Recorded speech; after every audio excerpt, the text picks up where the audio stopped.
वैष्णवे नमः। ओम श्री कल्की वैष्णवे नमः। ओम श्री कल्की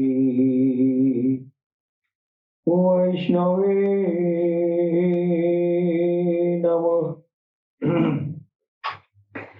वक्रतुंड महाकाय सूर्यकोटि संप्रभ निर्विघ्नं कुरु मे देवं सर्वकार्येषु सर्वदा। ओम गंगणपतये नमः। ओम गंगणपतये नमः। ओम गंगणपतये नमः। सर्वप्रथम हम अपने भगवान सदगुरु सैयदी यूनुस अल गौहर की चरण कमलों में भगवान बुद्ध की नगरी से मैं कोटि कोटि नमन करता हूँ। तत्पश्चात हमारे जितने भी भाई बहन पूरी दुनिया में हर समुदाय के लोग जो प्यार मोहब्बत का पैगाम पूरी दुनिया में देते हैं हमारी अल्लाह टीवी के प्लेटफॉर्म से, उन सबको मैं सर नवाकर प्रणाम करता हूँ।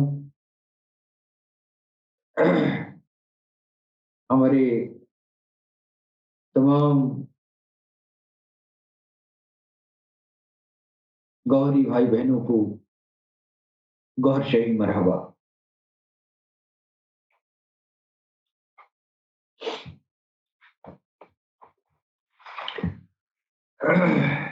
दोस्तों, हमारे अल्लाह टीवी प्लेटफॉर्म से पूरी दुनिया के सामने इस दुनिया में सबसे आखिरी में आने वाला वो मसीहा जिसको हर कौम में जो है, हर दीन धर्म में पेशन गोइयां हैं जी, उस आने वाले मसीहा के बारे में हर धर्म जो है पैरवी करता है जी। ये आखिरत में एक है कि ऐसी हस्ती आएगी जो पूरी इंसानियत को इंसाफ से भर देगी जी। हमारे सनातन धर्म में भी इस तरह की हस्ती को आने का बहुत ही जगह जगह पर किताबों में जो है, धार्मिक ग्रंथों में आपका उल्लेख है जी। हमारे सनातन धर्म में भगवान काल की अवतार के नाम से जाना जाता है जी। लेकिन दीगर और भी जो धर्म हैं जो ईश्वर प्रदत्त हैं, जिसमें ईश्वर के तरफ से आकाशवाणियां मौजूद हैं, ईश्वर की तरफ से संदेश जिन जिन धर्मों में, धर्म ग्रंथों में निहित है, सब में जो है एक आने वाली एक ऐसी हस्ती का वर्णन है जिसको दुनिया के अलग अलग खित्तों में अलग अलग नामों से जाना जाता है। जैसे हमारे सनातन धर्म में भगवान काल की अवतार कहा जाता है और हमारे बौद्ध धर्म में मैत्री बुद्धा कहा जाता है। वो आने वाला हस्ती जो पूरी इंसानियत, पूरी दुनिया को इंसाफ से भरने वाला है, वो हस्ती, वो बुद्ध मैत्री बुद्ध कहलाएगा।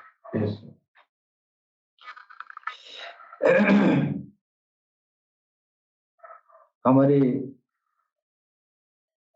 दीन इस्लाम में भी उस आने वाली आखिरी हस्ती का नाम और बहुत ही व्यापक रूप में जो है प्रशंसा की गई है उस नाम का,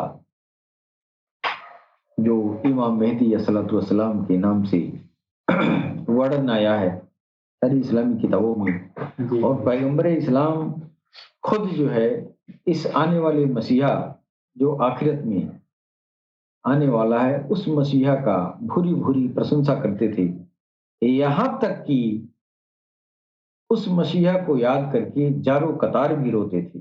जी। तो हमारे अलर्ट टीवी प्लेटफॉर्म पर उसी मसीहा की शनाख्त कराई जाती है जिसकी तलाश हर कौम, हर समुदाय के लोग हजारों साल से करते आ रहे हैं। और हर दीन धर्म की किताबों में इनके आने की सूचनाएं, पेशनगोइयां, भविष्यवाणियां मौजूद हैं, लेकिन इंसान चूंकि धर्म से हट चुका है, धर्म को पाखंड में बदल दिया है, लिहाजा वो निशानियां जो धर्मों में वर्णित है, उन निशानियों को पहचान करना मुश्किल हो गया। जी। जैसे जो हमारे काल की अवतार के बारे में जो पेशन हुई, जो मौजूद है हमारे वेदों में, पुराणों में, और ये जो है उपनिषदों में भी है, खुद काल की पुराण लिख के रखा हुआ है, इसमें तो बहुत स्पष्ट है। लेकिन जितना ही स्पष्ट है उतना ही और स्पष्ट काल की अवतार के बारे में ये जो है जानकारियां परोसी जा रही हैं। जी। अस्पष्ट इसलिए है कि सही नहीं है तो अस्पष्ट है, हालांकि स्पष्ट दिया गया है आपकी पहचान। उसको समझने के लिए हमारे जो है बहुत शीर्षस्थ विद्वान हैं, जैसे हमारे जो है पंडित रमेश प्रसाद गर्ग हैं, डॉक्टर वेद प्रकाश उपाध्याय हैं, डॉक्टर धर्मवीर उपाध्याय हैं, डॉक्टर बलराम सिंह परिहार हैं। ये लोग शीर्षस्थ जो है ये संस्कृत के ज्ञानी थे। जी। इन लोगों ने इस बात को समझा है। जी।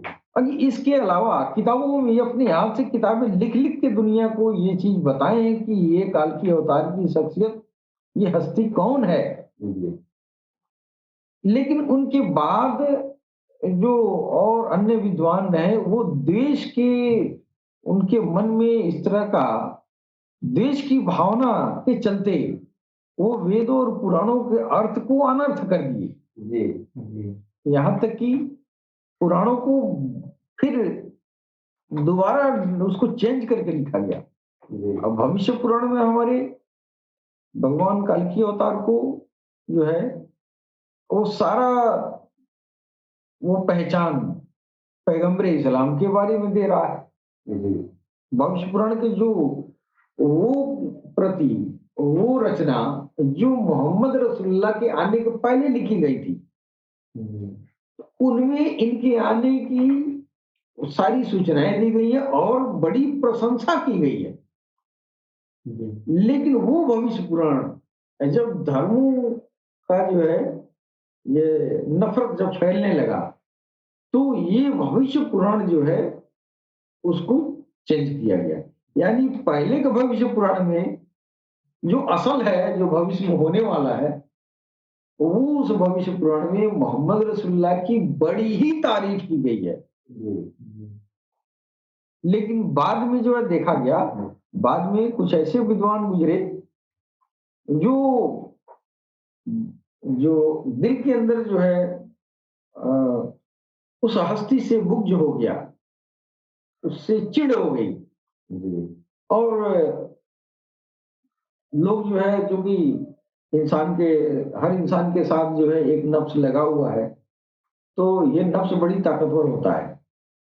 ये विद्वानों के ऊपर जो है, ऋषि महर्षियों के ऊपर ज्यादा ये भटकाता है। छोटे मोटे लोगों को शैतान क्या भटकाएगा, बिना पढ़े लिखे लोगों को क्या शैतान भटकाएगा। वो तो मासूम होते हैं, मासूम भी नहीं कहा जाएगा, लेकिन वो जो है राग द्वेष से परे होते हैं। जो आदमी जो पढ़ा लिखा नहीं है, बहुत चतुर नहीं है, तो ये लोग जो है इन सब लोगों को जो है ये शैतान कम बहकाता है। लेकिन जो बुद्धिजीवी वर्ग होता है इंसानियत का, तो शैतान ने कहा था ना, अल्लाह से वादा किया था कि आपके जात की कसम खा के कह रहा हूं कि सारे इंसान को मैं अगवा कर लूंगा। तो जो अगवा करने का अभियान उसका जारी है जब से इंसान यहाँ आया। तो वो तो अपने काम पे मुस्तैद है। अब वो देखता है कि हमारा काम सबसे ज्यादा तब होगा जब होशियार लोगों को बहकाएंगे, पुजारी लोगों को बहकाएंगे। हाँ, जो बहुत ये जो है धर्मांध है उसको बहकाएंगे, तो ये बड़ा फितना होगा, है बड़ा इसकाल पैदा होगा, तो मेरा काम होगा। तो शैतान अपना काम कर रहा है, लोगों के विवेक में घुस जाता है, मस्तिष्क को अपहरण कर लेता है। अब हमने देखा है कि doctor Ved Prakash Upadhyay, doctor Balram Singh Parihar, doctor Pandit Sundarlal, ये कितने बड़े विद्वान थे। इन विद्वानों की जो लेखनी है वो ऐसी लेखनी है कि उसको उसको नकारा नहीं जा सकता है। ये लोग ऐसे इस तरह का, पंडित कश्मीरी लाल हैं, ये डॉक्टर एस.एन. श्रीवास्तव हैं, ये लोग प्रकांड विद्वान हैं। तो शैतान उनके ऊपर भी हावी हुआ होगा। ऐसी बात नहीं है कि शैतान उनको नहीं अपहरण करने की कोशिश किया होगा, लेकिन उन लोगों को अपहरण नहीं कर सका इसलिए कि वो ईश्वर की प्रेरणा में थे। तो उनके अंदर जलन और डाह नहीं थी मोहम्मद साहब से, इसलिए उन्होंने सही बात दुनिया के सामने रख दिया। लेकिन जब नफरत का जब मुसलमान बिगड़ गए धरती पर, इस्लाम बिगड़ चुका, तो इस्लाम उन लोगों के बिगाड़ की वजह से गैर धर्म वाले जो है अब उनसे नफरत करने लगे। गलतियां अन्य धर्मों की नहीं है, मोहम्मद का इस्लाम तो ऐसा था कि वो किसी किसी को दुख देने वाला नहीं था।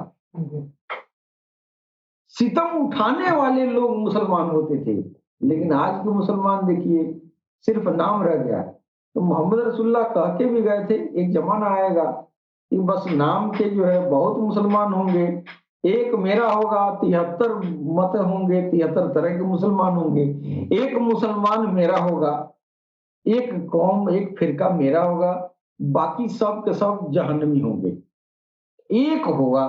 अब इस समय 73 तरह के मुसलमान मौजूद हैं, तो एक मोहम्मद वाला है वो नेक है, लेकिन बाकी जो 72 है वो तो दूसरे के ऊपर जुर्म न करते हैं।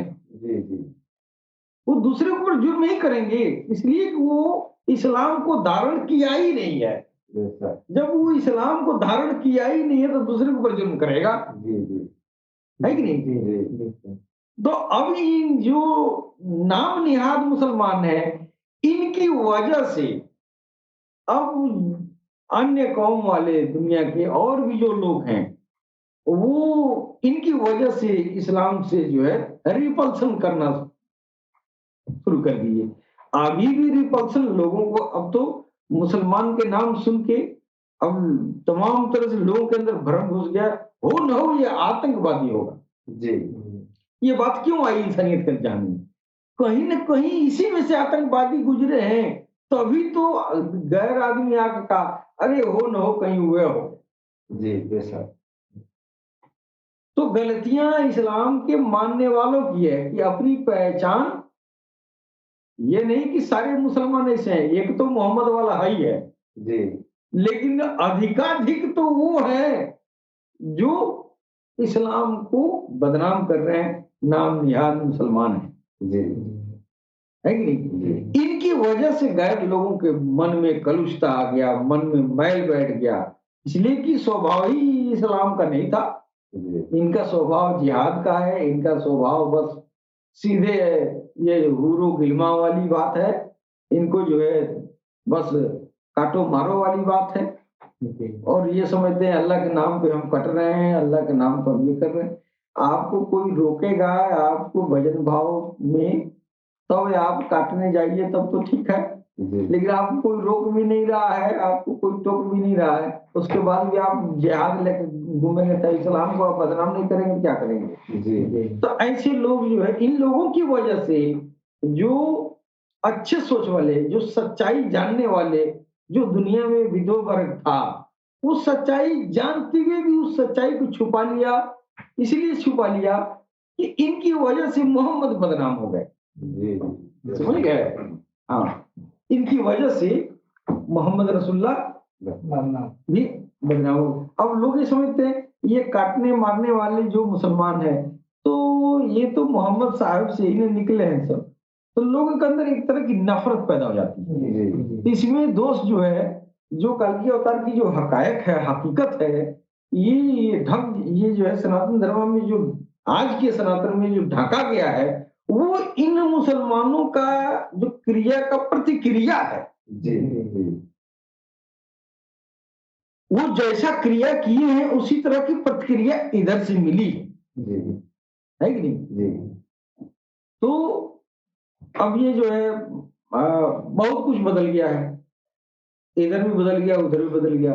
इधर किताबों को बदल बदल के लिख दिया गया, अपने स्वार्थ के अनुरूप लिख दिया गया, है कि नहीं? उधर अपने स्वार्थ के अनुरूप फिर के जो है कुरान एक ही है, उस कुरान का जो है वो जो अपने स्वार्थ के अनुरूप अपने वर्चस्व को स्थापित करने के लिए वो कुरान का भी तर्जुमा अलग अलग बदल दिए। 72 मुसलमान बने तो 72 तरह के कुरान को माना निकाल निकाल के और उस पर अमल पैरा हुए। लेकिन कुरान जब उतरा होगा तो अल्लाह को ये जो है ये मतलब नहीं होगा कि एक बात हम कह रहे हैं इसका 72 अर्थ निकाला जाए। अल्लाह का मकसद तो एक ही होगा, जो हम कह रहे हैं वो समझे, और वो जो अल्लाह कह रहा है उस बात को समझे नहीं, अपने तो मिला जुला के अर्थ का अनर्थ बना बना के और कितना फसाद दुनिया में ये हो रहा है। और ये देख के और गैर कौम वाले जो है क्या क्या कर रहे हैं, देखा जा रहा है दुनिया में कितना जो है इस्लाम का ग्राफ गिर रहा है, जितना तेजी से उठा था। तेजी से उठा था इसलिए कि मोहम्मद का आचरण लोगों ने अपनाया था, इसलिए तेजी से उठा ग्राफ जी। लेकिन उतना ही तेजी से गिर रहा है इसलिए कि मोहम्मद को कह रहे हैं पकड़े हैं, लेकिन पकड़े नहीं है, मोहम्मद को छोड़ दिया है। जी जी, कह रहे हैं, सिर्फ नातखानी तक है, सिर्फ मोहम्मद को पकड़ा गया है, सिर्फ जो है गीत गजल गाने के लिए बस जुबान पर मकरबाजी कर दिए, चापलूसी कर दिया गया। दिल तो वो जो है शैतान बैठा हुआ है कि नहीं? तो अब ये जो है, अभी मोहम्मद वाला सब कहते हैं हम मोहम्मद वाले हैं, लेकिन मोहम्मद वाला कौन है? मोहम्मद का एको काम नहीं करते। मोहम्मद का सारा जिंदगी दुनिया को दिखाने के लिए था, है? तो ये जो है आधा उनकी जीवनी को आप उसको जो है अमल में ले आ दे, आधा सुन्नत के जुमले में ही नहीं ले आए, तो कहाँ मोहम्मद को मानना हुआ है? मोहम्मद को मानना तो तब हुआ जब वो जो है जो पहनते थे, दाढ़ी रखते थे, गोश्त खाते थे, हैं?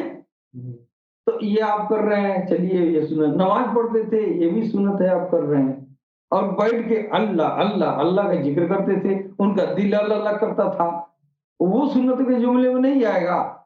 तो आप आधा उनकी बात मान के अपने आप को मुसलमान कह रहे हैं, है ना? जी। तो कहाँ उनका पूरा हुए आप? जी। आधा तो अपने आपके लायक जो है उसको कर रहे हैं, है कि नहीं? आपको जिस बात से तकलीफ हो रही है उसको कर ही नहीं रहे। दिल को अल्लाह में लगाना, उसके लिए मुर्शिद की तलाश करनी है, अपने मन के तो है नहीं कि आपका दिल अल्लाह अल्लाह करे। है? रसूलुल्लाह ने कहा था हज़रत अली रज़ियल्लाहु अन्हु से कि गौर से सुनो, तुम्हारा दिल अल्लाह अल्लाह कर रहा है, ला इलाहा इल्लल्लाह मोहम्मद रसूलुल्लाह कलमा पढ़ रहा है। हैं? तो जब वो कह रहे हैं कि ये तो अपने दिल से सुनो, गौर से सुनो, तुम्हारे दिल से अल्लाह अल्लाह की सदा आ रही है। तो ये मुख्य चीज है ना, जुबान से झूठ भी बोलते हैं, अल्लाह कह दिए तो कौन सी बड़ी बात है? इसी जुबान से झूठ भी बोलते हैं, इसी जुबान से गाली भी देते हैं, इसी जुबान से क्या क्या करते हैं, इसी जुबान से अल्लाह का नाम भी लेते हैं। तो कौन बड़ा तीर मार लिए? तीर तब मारेंगे ये झूठा वाला छोड़ के, ये मकर वाला छोड़ के, ये जो पाक पवित्र दिल है, इससे अल्लाह अल्लाह मोहम्मद कहवा दें, इससे रब का नाम कहवा दें। ये बड़ी बात है ना। तो मोहम्मद रसूलुल्लाह ने ये काम तो किया, है नहीं? अब ये जो है उनका काम, अंदर की भी सफाई थी, बाहर की भी सफाई थी।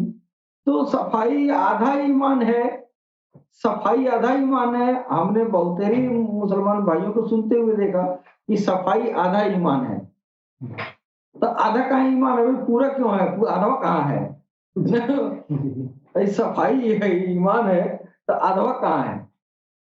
तो पूरा तो कोई नहीं बताता है। हम तो बहुत दिन रहे, हमारे साथ बहुत हमारे मित्र हैं, हजारों की संख्या हमारे मुसलमान मित्र हैं। तो अब सरकार से जब निस्बत नहीं थी तो हम पूछते थे कि आधा ईमान, आप लोग कहते हैं सफाई आधा ईमान है, आप लोग इस्तिंजा करते हैं, आप लोग क्या क्या करते हैं, अब दिन भर में कई फरा धोते हैं और बड़ी अच्छी बात है, सफाई दफाई होनी चाहिए, लेकिन इसको अधवा क्यों कहते हैं? इसको पूरा कब कहेंगे कि पूरा ईमान है? पूरा पूरा ईमान कब होगा? तो लोगों को मालूम नहीं था पूरा ईमान का, जो मोहम्मद का जो पूरा ईमान था उसको तो आपने हासिल किया नहीं, आधवे हासिल किया तो आधवे नहीं जानेंगे, हैं? तो उसकी जाहिरी अफल अमाल जो उनकी थी, तो वो तो आपने किया, बातनी वाला तो आप छोड़ दिए। जाहिरी बातनी दोनों उनका जो काम था, वो दोनों काम पर आप चले तो पूरा अमल हुआ ना, पूरा अमल पैरा हुआ। आधा पूरा, आधा किए आधा छोड़ दिए, हैं? अब तब वो कह रहे हैं कि हम तो मोहम्मद के हैं। कहाँ है मोहम्मद के? नहीं है ना, नहीं है। इसलिए कि आपने आधवा किया, आधवा छोड़ दिया। आधवा आधवा क्यों छोड़ दिए? आपसे पारे नहीं लगेगा, आपके जिस्म को, आपके शरीर को जो है बर्दाश्त नहीं होगा, आप बर्दाश्त करना नहीं चाहते हैं, तो आप जो है आधा लेके आगराए फिरते हैं, हम मोहम्मद वाले हैं, हम मोहम्मद वाले हैं, है? तो मोहम्मद साहब पूछे मैशर में कि बताओ कि क्या पहचान है, तुम हमारे हो? क्या पहचान, कोई पहचान है कि मेरा हो? तो अधवा करने वाले तो नहीं पहचान बताए गए, कहेंगे हम गोश्त खाते थे, हम हम तो नमाज पढ़ते थे। अच्छा नमाज पढ़ते थे, क्या सबूत है नमाज का? हाँ, तो नमाज का सबूत तो नहीं है, पढ़ते थे, आप देखते नहीं थे पढ़ते थे। इतना हुज्जत करने का मौका मिलेगा, इतना अल्लाह के पास हुज्जत करने का मौका मिलेगा, है? तो अंदर वाली जो आध्यात्मिक जो इल्म था, उस इल्म को छोड़ के जाहिर वाला लेके और उसके बाद से कटाकट बोल शुरू किया, आज तक काटते आ रहे हैं। आज तक जो है क्या क्या कर रहे हैं हमारे बहुत सारे मुसलमान भाई, हमने सुना है, किताबों में लिखते पढ़ते आए, हम सुनते आए, जिहाद हिंद की बात लोग करते हैं, है ना? नहीं, कौन ये जो है गजवाए हिंद, अब ये गजवाए हिंद, ये तो इसके आगे तो जानती नहीं है गजवाए हिंद क्या है। और नहीं तो हिंदू सुनता है तो कहता अरे बाबा ये तो कभी न कभी काटेंगे सब। अब कहने वाला नहीं समझता है। गजवाए हिंद कहने वाला नहीं समझता है, गजवा किसको कहते हैं? गजवा तो उसको कहते हैं जिसमें मोहम्मद रसूलुल्लाह मौजूद हो, तो वो गजवा कहलाता है, नहीं? अब मोहम्मद रसूलुल्लाह तो चले गए, तो फिर गजवा कब होगा? कैसे होगा? गजवा नहीं होगा, तुम लोग मारा पीटी करने का तुम लोग का इरादा है, इसलिए गजवा गजवा करके और इधर जो है तुम दिखाते हो, और इधर जो है पहले से दूसरा कौम ये कर रहा है कि दादा दादा कभी गजवाए हिंद करे तो तैयार रहना चाहिए। तो गजवा का मतलब मुसलमान नहीं समझता तो हिंदू कैसे समझेगा? हिंदू तो बिल्कुल नहीं समझेगा, गजवा वो नहीं समझा तो क्या समझेगा? हाँ, तो वर्षों से दोनों कौम के बीच जो है ये गजवा वजवा को लेके, और ये जो है दोनों तरफ छुरा पाट रहे हैं लोग, नहीं? जानकारी किसी को नहीं है गजवा क्या है, बस मारा पीटी को गजवा समझते हैं, इसके अलावा कुछ समझते नहीं। तो वही बात है, बात कहाँ छूटी और कहाँ चला गया। हाँ, तो ये जो है हमारे मोहम्मद रसूलुल्लाह की जो पहचान है, वो हमारे सनातन धर्म की जो पवित्र ग्रंथ है, उन ग्रंथों में मोहम्मद रसूलुल्लाह की उनकी पूरी नाक नक्शा, उनका सारा हुलिया सनातन धर्म में इनके धरती पर आने के पहले सारी बातें ग्रंथों में लिख दी। अब बताइए, अगर हमारे जब वो आ गए, आने के पहले जो लिख दिया गया, वो छोटी बात है? नहीं, बहुत बड़ी है। ये तो बहुत बड़ी बात है ना जी। तो हमारे सनातन धर्म के लोग इस अजमत को भूल जाते हैं कि हमारी अजमत कितनी बड़ी है कि उस हस्ती को आने के वर्षों, सैकड़ों, हजारों साल, सैकड़ों क्या, हजारों साल पहले जी, हजारों साल। अब शायद हज़रत आदम शफील्लाह का है 7200 साल के करीब जो है, 7200 साल जी, 7200 साल हुए। और भविष्य पुराण उस समय लिखा गया कि रामकृष्ण उधर से सब गुजर चुके थे। हाँ, सब लोग जो है, ये रामकृष्ण भी गुजर चुके थे 7200 साल और 10,000 साल पहले जी। हाँ, उसके बाद से ये जो है, ये हुजूर पाक, ये जो है भगवान शंकर को ये जो है जन्नत में बनाया गया, वहां से उतारा गया। इन लोगों ने आदम कहा, इन लोगों ने शंकर भगवान कहा, बात एक ही है। यहाँ आके आज मोड़ दिया गया है, यहाँ आके झगड़ा का एक जो है जरिया खोज लिया गया है, लेकिन है तो वही बात, एक ही बात है जी। तो जो भी सनातन धर्म में जो रूहानियत का जो इल्म था जी, वो इल्म जो है एक सीक्वेंस में नहीं था जी। हाँ, जैसे कोई चलना चाहे तो उसमें ये नहीं था कि बस आपको ये सिलेबस है, ये पढ़ना है, इसके बाद से ये पढ़ना है, इसके बाद से ऐसे करना है, इसके बाद से ऐसे करना है ना? इसके बाद से ये करेंगे तो आप यहाँ जाएंगे, ये करेंगे तो यहाँ जाएंगे, ये करेंगे तो यहाँ जाएंगे, फिर आपकी मंजिल यहाँ होगी, है कि नहीं?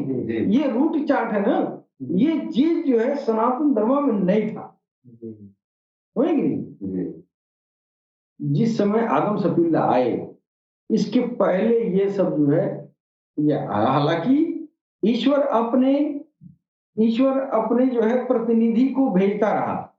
भगवान राम और भगवान कृष्ण ईश्वर के प्रतिनिधि हैं, न कि वो स्वतः ही भगवान धरती पर आया।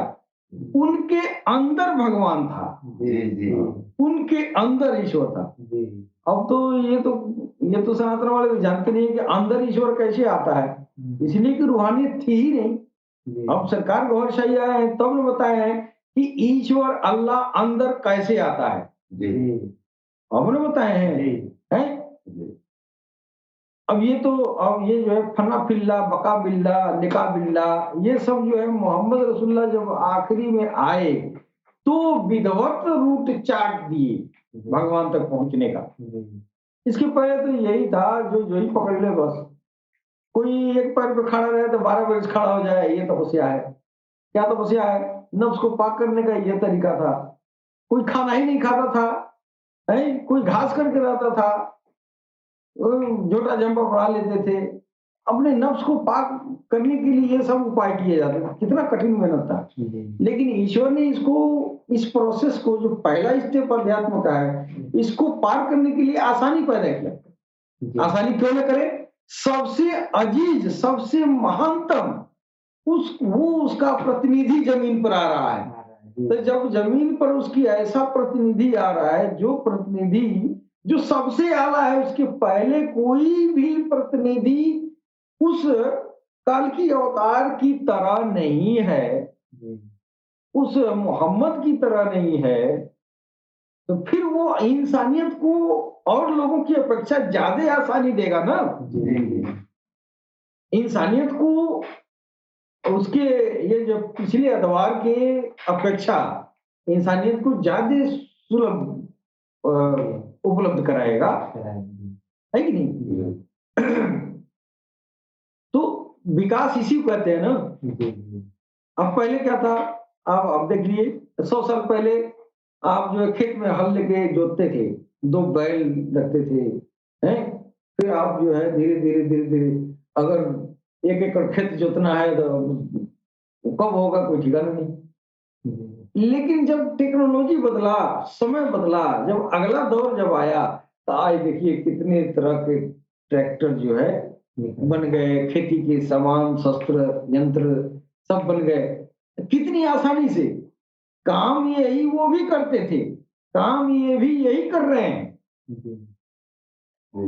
खेती तो हल, देसी पलाऊ हल से भी होता था और आज भी खेती होती है। अंतर ये है कि यहाँ की खेती ट्रैक्टर से हो रही है और वहाँ की खेती देसी हल से हो रही थी, है कि नहीं? तो इंसानियत को आसानी के लिए ईश्वर ने ये जो है विज्ञान ने ही इजाद किया कि नहीं, समय के हिसाब से।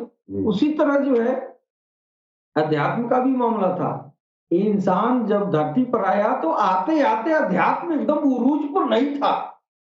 हाँ, ऐसा नहीं था कि एकदम अध्यात्म होते होते ये इंसान बनते बनते जो है ये चले आए। ओसबर्न ने एक डॉक्टर, ये एक राइटर है, उसने अपने encyclopedia of the world history में लिखा है कि धरती की आयु 455 करोड़ वर्ष की है।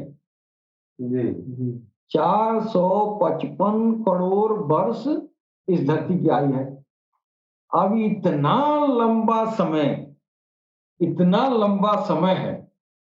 उसके बाद लास्ट में जो है जब सभ्यता विकसित हो गई, तो उस समय जो है अपने प्रतिनिधि को ईश्वर भेज रहा है राम के रूप में और कृष्ण के रूप में, है? तो पहले राम को भेजा, फिर सभ्यता धीरे धीरे और एडवांस हुई, है?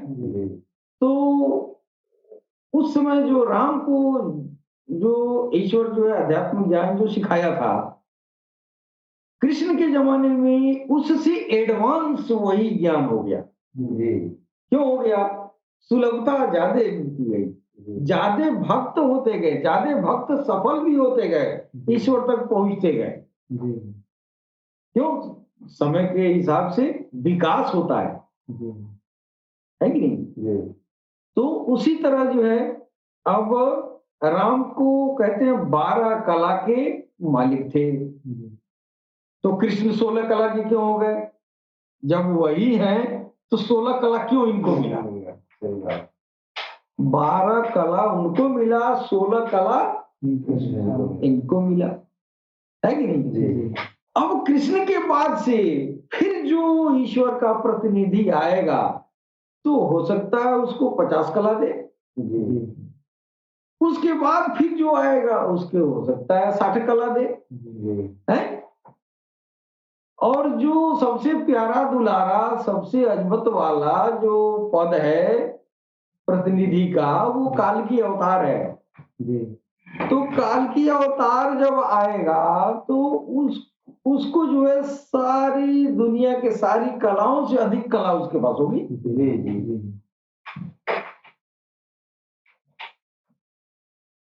सबसे ज्यादा कलाबाज वो होगा। तो हमारा कहने का मतलब यह है कि सनातन धर्म में काल के अवतार के बारे में जो सुस्पष्ट सूचनाएं दी गई हैं, वो सारी सूचनाएं मोहम्मद रसूलुल्लाह की तरफ जाती हैं स्पष्ट रूप से। मैंने पिछले बार मैं वर्णन भी कर चुका हूं और इसको जो है कई जगहों पर इसका वर्णन हुआ है और हमारे जो विद्वान वर्ग के जो लेखक हैं उन लोगों ने बड़ी सुंदर ढंग से जो है ये किया है, वर्णन किया है। तो आज मैं जो है कल के अवतार के जन्मदिन की समानता सनातन धर्म से कैसे है, इस पर हम चर्चा करेंगे। कल के अवतार की पैदाइश के बारे में क्या हमारे दिन में बताया गया है।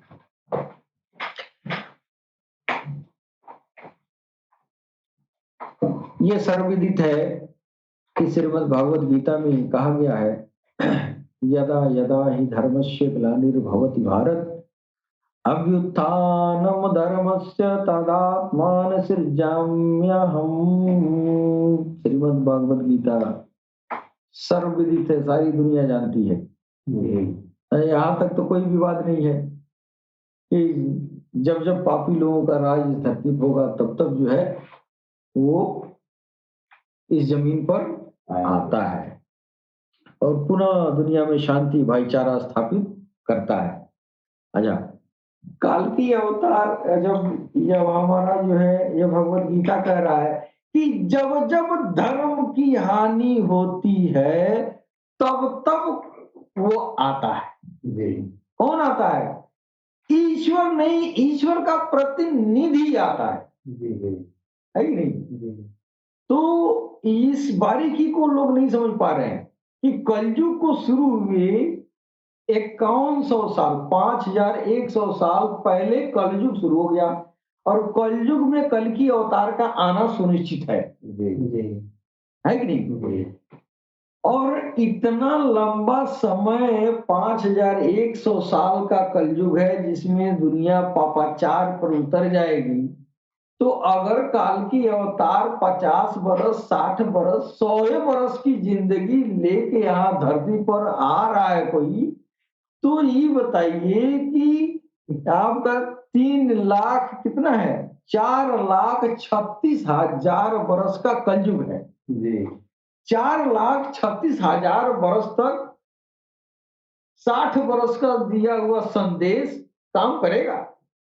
नहीं कर काम करेगा? नहीं कर कलयुग को सुधार पाएगा? नहीं 4,36,000 साल कलयुग का वो ये जो है समय है। इसलिए श्रीमद् भागवत गीता में ये जो है भगवान कृष्ण कह रहे हैं, यदा यदा ही धर्मस्य ग्लानिर्भवति भारत अभ्युत्थानं धर्मस्य तदात्मान सृजाम्यहम्।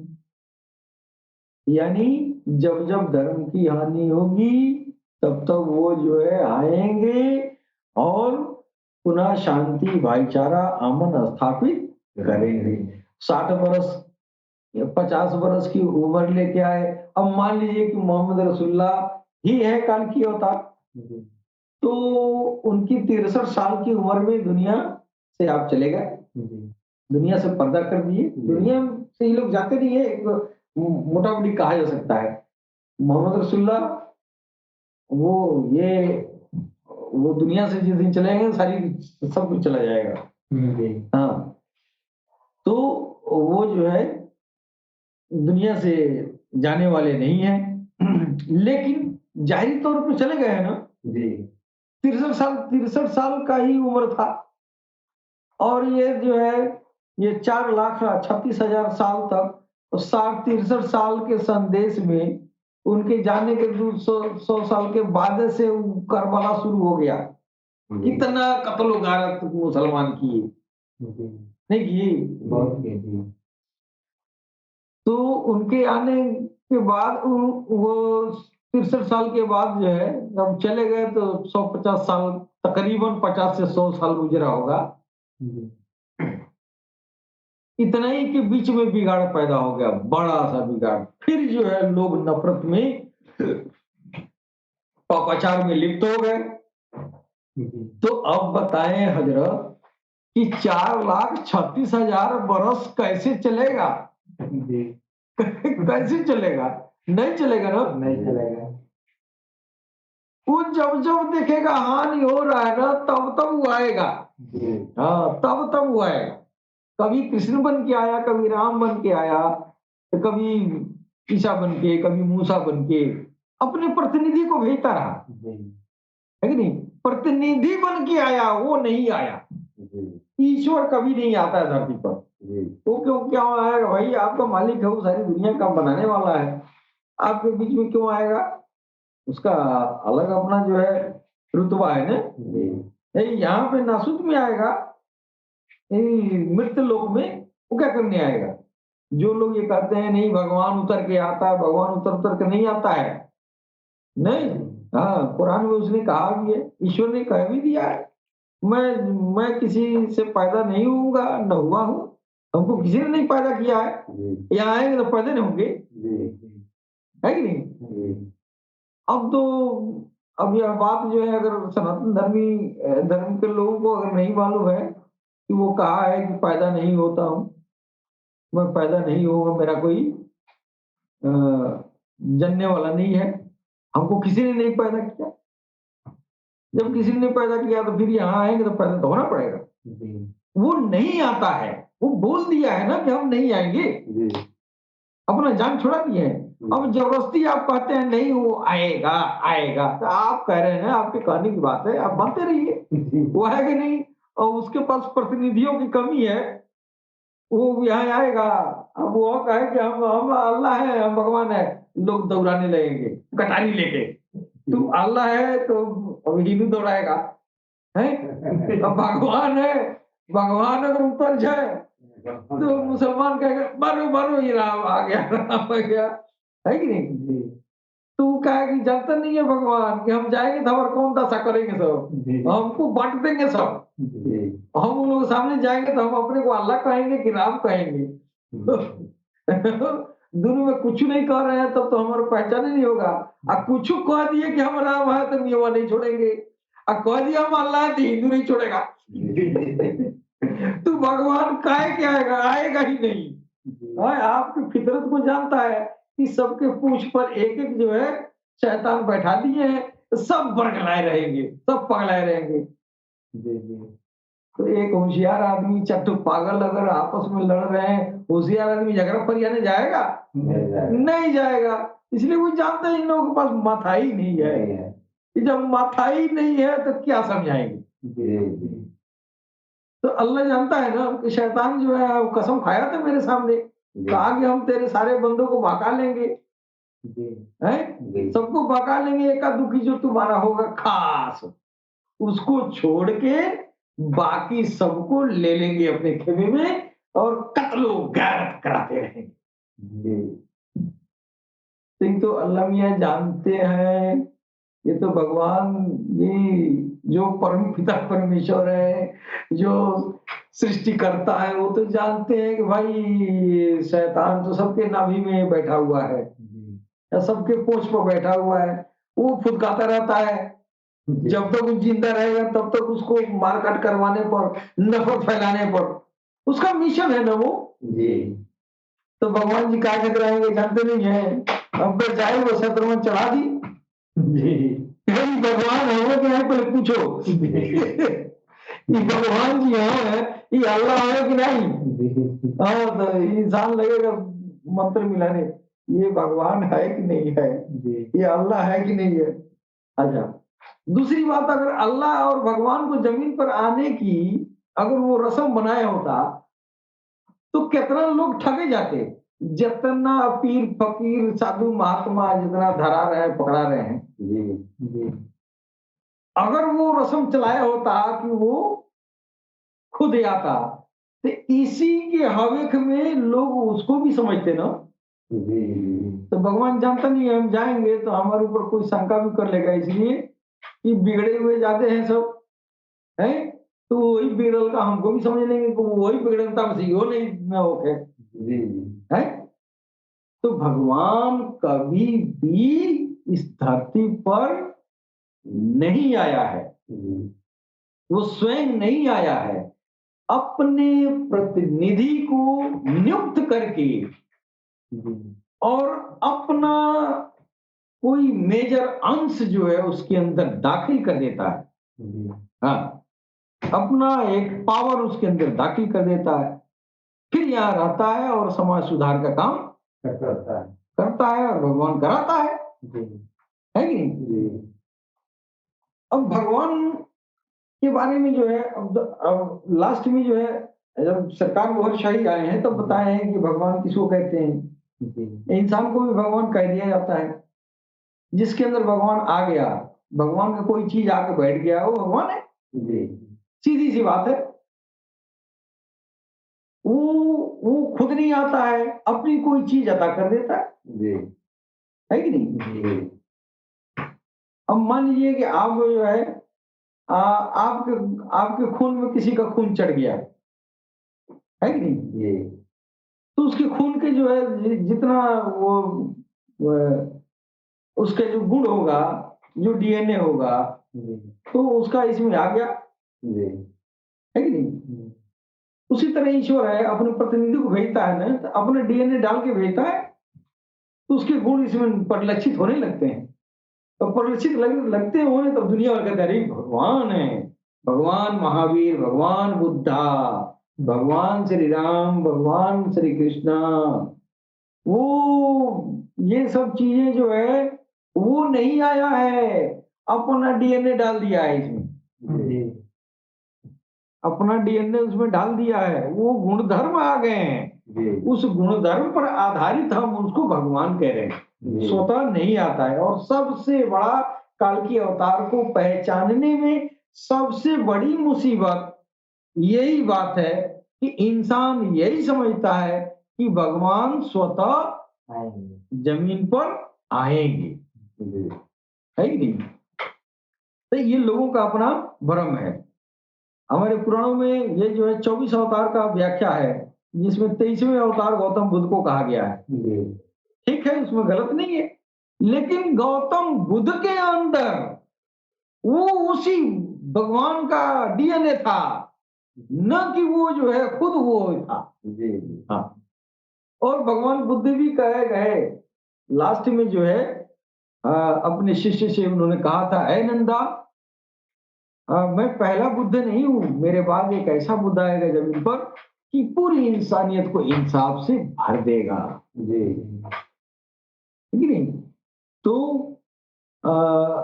ये जो है काल के अवतार की पहचान में सबसे बड़ी बात है कि ईश्वर को खुद जमीन पर आना स्वीकार न करने के योग्य है। के बाद ये स्वीकार के योग्य नहीं है।